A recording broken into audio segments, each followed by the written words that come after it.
Happy Friday, happy weekly update day in GTA Online, and welcome back to your weekly guide. If you enjoy this video, leave a thumbs up, sub if you like these videos, and let's talk about this week, because overall it's a pretty good week for making money, and we have a few nice discounts as well. First thing we need to talk about is the Annas 300R. Now that's because this vehicle is back, and it's a limited time car. You can only buy it this week. This is only the second time it's ever been available for purchase, so next Thursday this thing's gonna be gone. Let's talk about it. Is it worth it?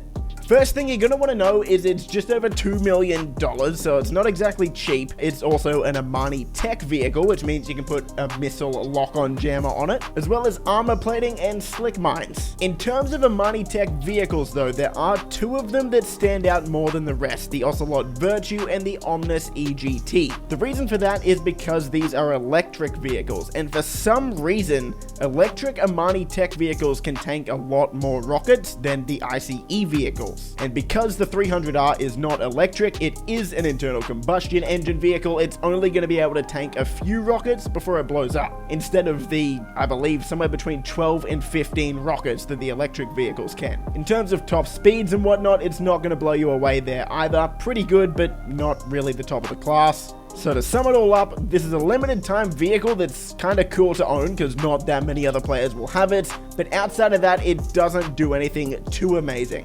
The other vehicle that's available for purchase now is the Ocelot Virtue. Previously, you could only get this through the Last Dose story missions by completing all of those. Now you can actually buy it if you want to, but I would recommend playing the Last Dose missions and just getting it for free. This one also has Amani Tech, and it's an electric vehicle, which means it can tank a lot more rockets than the 300R.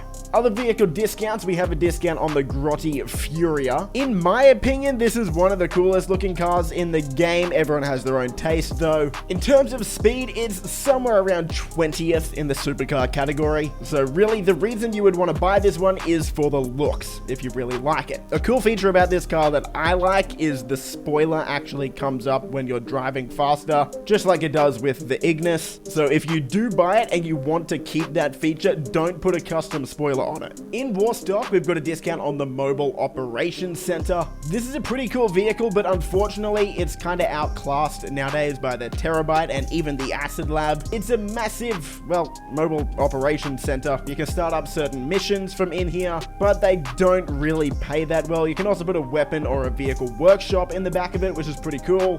The best part about this vehicle though is the actual cab that drives the truck. This thing can tank up to 60 rockets, which is really nice. But then again, the Brigade 6x6 can tank just as many, and you can get that one for free. The next discount is the Night Shark. The Night Shark can tank up to 27 homing rockets and 8 RPGs, making it one of the better vehicles to drive around in free roam. So this one is actually going on the list of vehicles I recommend buying, especially considering it's got a nice discount on it. And this one's definitely in the top 10 free roam vehicles in the game. So yeah, cop this one for sure. The final discount in Warstock is the Ardent. Nothing too special about this one. It is weaponized, but it doesn't do anything better than almost any other vehicle. So yeah, into the money guide for this week. You're definitely going to be making more money than normal, but no, it's not quite as good as it was last week with the MC businesses. Our bonus business this week is the bunker. So you're going to make 50% more money per sale mission, and you're also going to get a 50% increase on production speed. That means with a full bunker, you can sell it for over $1.5 million this week, and that's the footage you're seeing on your screen now. Now, if you buy supplies, this is basically going to triple the amount of money you'll be making per hour with the bunker. If you don't believe me, I'll show you the stats. It seems like people aren't really understanding the power of compounding here. In a normal week with the bunker, if you have the upgrades and you're stealing supplies, you'll make $90,000 profit per hour. If you have the staff and equipment upgrades and you buy supplies, you'll be making a profit of $57,857 per hour.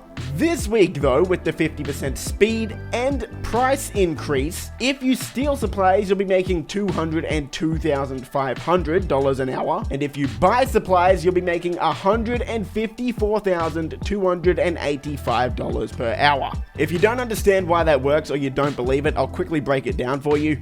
Obviously, we have to increase the actual price of the product by 50%. Then we need to increase the speed by 50% as well. From there, we have to subtract the $75,000 it would take to buy supplies, divide that by how many minutes it takes to get that amount of stock, and then multiply it by 60 to get the hourly profit. I know it's a bit of a process, but trust me, these are the numbers we came up with this week. This is correct. If you're stealing supplies, it's just over double money. If you're buying supplies, it's almost triple. Anyway, I don't see other YouTubers breaking it down like this, so if that deserves a thumbs up, I'd appreciate it. That took a bit of time. For your grinding routine this week, if you've got the upgrades, you'll be able to go through a full bar of supplies in your bunker in about 93 minutes. So make sure you're restocking that every hour and a half. Your grinding routine is going to be somewhat similar to normal. You're going to want to start it off with a Cayo Perico, then working in things like the Union Depository contract, the Dr. Dre contract, as well as payphone hits from Franklin. And that's really it. It's going to be a bit of a shorter video than last week, just because we only have the one bonus business and there's not really too much to go over in terms of the money guide. If you are looking for extra ways to make money, I definitely would recommend doing your time trials this week, as always, especially that HSW time trial if you're on next gen, or current gen now, I guess we should call it. Get yourself a fully upgraded HSW Hackashow drag, and you should be doing those time trials absolutely no problem. $250,000 for just a couple minutes work. And that's about it. So we'll wrap it up there. If you enjoyed the video, leave a thumbs up, sub for more stuff like this. Enjoy the grind, and I will see you in the next video. Boys! Favorite color, money green. Paper. I've been on my grind since I was in the 7th grade.